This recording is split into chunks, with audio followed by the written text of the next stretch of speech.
Okay guys, for number 8, I'm not going to do the whole thing, but I know you guys say you have trouble finding the foci. So there's a plus here, so you know it's an ellipse. This is the major because it's the biggest, not because it's in front. Okay, so a squared and b squared. The center is 1, -3. All right, and a then is 7, b is 4. And what I wanted to show you then, we found c, and c is the square root of 33. Okay, and so since you know that c is root 33, and you know to find the foci, it's just the distance of c. So it's the distance of root 33. Okay, which, now if you graph the center, 1, -3, you're here. Okay, and the foci is the distance on which axis? Well, the major axis. Major axis is the x-axis, so this matches this. So you're going to add root 33 to the x value. So 1 plus root 33 and 1 minus root 33. Okay, and if you're not sure, when you graph this, take a look. You go 7 one way, okay, and 7 the other way. So that's, and then 4 and 4. So you know you're sliding it on the x-axis. So you're going to take c and add it to the x value. This is going to be, you know, over how much is still down -3. Over however much is still down -3. The y values of all three do not change. Right? So in other words, the foci, you're just adding and subtracting c from the center on the major axis. Okay, and in an ellipse, the major axis, remember, is whichever one is the biggest. All right, now let's turn the page then and look at problem number 10. Okay, let's build an equation for this. Right, this is an ellipse, so I need the center, I need the major, I need A and B. That would help me. Okay, by looking at this, you can find the center. You go over 2 and down -3. Okay, and then if you look this way, it's 8 units, and this way, it's 3 units. Okay, which is bigger? Because remember, an ellipse, it's whichever is the biggest. So this is the biggest, so X is the major, okay, and A then would be 8. B, which is Y, is 3. So to write your ellipse formula, okay, it's just going to be, use your center, x minus 2 squared plus y plus 3 squared equals 1, because it's an ellipse. Okay, and how far did you go on the x-axis? 8, so you're going to use 64, or you can remember that A always goes with the major. And then on the bottom, then that's going to give you, for the y-axis, 3 squared is 9. Okay, number 11 is a little harder. Okay, this is a hyperbola. And this m, if you're wondering what that means slope. Remember when we build the slope, we do y over x? That means this is how far we move on the y-axis, and this is how far we move on the x-axis. If I'm going to write an equation, I'm going to need the center, okay, which is right here. Okay, I need A and B, and sometimes C, and definitely which axis is major. Okay, well the center, just if you take a look at that, okay, it's 1, -2. Right? Now then, let's find the other pieces. Okay, so now, if you look at this, the major axis in a hyperbola is whichever direction it opens up. Or you can think about it this way. If this is my center, I slid left and right to get to the vertices. So if you're sliding left and right, the major axis then is the x-axis. Okay, and in a hyperbola, right, sorry, you couldn't see that, I'm sorry, you moved left and right, okay? And on the major axis, okay, then that would be, if you're moving left and right, that makes your major axis x. Now, remember I told you before that the major axis belongs to A. So if I'm saying that the major axis is x, then 2, in other words, how far I moved on the x-axis, belongs to A. So A is 2. And then y then belongs to the minor. So B is 3. And I don't even need C because I had enough information. But since it's a hyperbola, we lead with the major axis. Right? So we're going to say x minus 1 squared. Okay, and we're going to use 4 because A squared goes with the major axis. It's a hyperbola, so minus. I'm going to look here, y plus 2 squared. Okay, it's the minor, so we're going to use 9. Now, notice that 9 is bigger than 4. That doesn't matter. Remember? Okay, equals 1. Okay, in hyperbola, the major axis, okay, is whichever belongs to A or whichever way it opens up, or the positive value. Right, number 12. Number 12 is a parabola. Okay, in order to write an equation for a parabola, I need the vertex, the major, and I need P. Okay, which will give me A. I need one or the other, A or P. Okay, the vertex is right here on the parabola, which is negative 2, 1.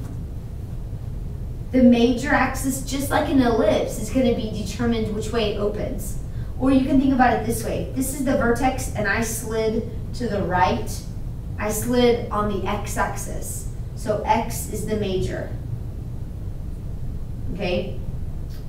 Now, the other thing that's important is that to find this value. Okay? This is the foci. All right? And the foci, remember, is P distance away. So if I count 1, 2, 3, 4, okay, it's 4 units away. So then that means that P is 4, right? If I have P, I can find A. Remember my formula, A equals 1 over 4 times P? So that means that A equals 1 over 4 times 4. So A is 1/16. Remember, I have to have A in my formula. So then if my major is X, I'm going to start with the X. A comes next, which would be 1/16. Okay, Y, so I'm going to use Y minus 1 and then minus 2. Okay. All right. Now then, the other questions you guys were asking me quite a lot about today were these type. So I'm going to do these last 3 and then I'll be finished. Write an equation of a circle with the diameter at these endpoints. An equation of the circle needs the center, remember, and it needs the radius. Right? So the center, if this is the endpoints, right? Think about a circle. I've got the endpoints here. Right in the middle would be the center. So you're going to have to do midpoint formula. -4 plus 2 divided by 2. So it's going to give me -1. And then -5 plus 7 divided by 2 gives me +1. So this center then, you guys, is -1, 1. If I want the radius, I need the distance from the center to one of the endpoints. And I'm going to pick 2, 7. So I'm going to use these 2 points for the distance formula. So I'm going to take the distance equals, right, 2 minus a -1 squared plus 7 minus 1 squared. So the distance equals the square root of 45. Right, so the radius then, which is what I just found from here to here, is the square root of 45. That's the radius. Notice I didn't turn that into a decimal. There's no need, because in a minute I'm going to square that number, which is going to drop the radical. So then the center is x plus 1 squared plus y minus 1 squared, and it's a circle. So there's the center, and it always equals the radius squared. So the square root of 45 squared is just 45. okay? All right, so now we're going to move to problem 15. Problem 15 wants us to write the equation of an ellipse. Right, so you want an ellipse, okay? So we need the center, the major, A, B, and sometimes we need to know C. Okay, it gave me the foci. I know the center is in the middle of these two. So the -3's are the same, so we know that's part of my answer. And then we're going to find the center of -2 to 6. -2 plus 6 is 4. 4 divided by 2 is 2. So here's my center. I got that part. The major axis, remember, these stayed the same, the x values, which meant I'm sliding on the y-axis. So I know my major is y. And remember, the major axis and A always go together. In an ellipse or hyperbola, that doesn't matter. Okay? Now, A is 5.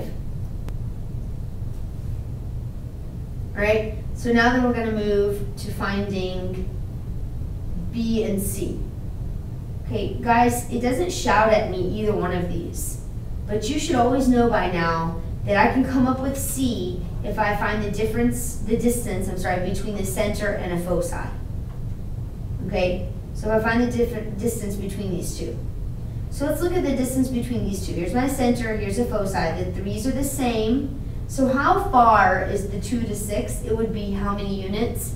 4. So C is 4.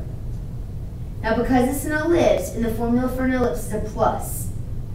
So then I know I'm going to use C squared equals A squared minus B squared to help me find B. So that gives me 16 equals 25 minus B squared. So B squared is 9, so B is 3. Okay, so now let's write our equation. It's an ellipse, okay? So it doesn't matter if I do X or Y first, because no matter what, the A goes with the major, and in this case it's Y. So I'm going to say X plus 3 squared over, okay, plus Y minus 2 squared over equals 1. Now let's look. The major axis is Y, and it goes with the A. So over here under Y, I'm going to put 25, which is A squared. And that leaves B for here. 3 squared is 9. So that's your answer. All right, one last problem. Write an equation of a hyperbola. Okay, hyperbola has a minus. Okay, we're going to need the center, the major, A, B, and C again. Okay, the center, you gave me the foci, so the center is right in the middle. This time the 5 stay the same. So what's right in the middle? -1 plus -9 is -10. So it would be -5. -5, 5 is the center. Now the major axis, this time the 5s, the Y is staying the same everywhere. So the major axis is X. Remember, these go together, A and X now. A is 3. Okay, it doesn't give us any information about B, but we know C. Remember, C is the distance from the center to a foci. So look at this. How far apart? The 5s would be the same. So how far apart is a -5 and a -9? How many units would that be? 4 units apart. So C is 4. Now it's a hyperbola. So in our formula, we're going to use C squared equals A squared plus B squared. So 16 equals 9 plus B squared. So B squared is 7. So B is the square root of 7. I'm going to leave it like that. I'm not going to turn it into a decimal because in a minute you know I'm going to need to square B, which drops the radical. Okay, let's look at this. It's a hyperbola. We're going to lead within the major. You have to lead with the major, which means we're going to lead with the X. So I'm going to say, okay, X plus 5, that comes from here, squared. It's hyperbola, there's my minus. I'm going to use this one. Y minus 5 squared equals 1. We know that. Okay, we're going to put them over. Well, the X belongs with the A, so that's a 9. And this is the minor 7. Okay, and there's your final answer. Thank you again for watching my video. I hope it helps, and good luck tomorrow.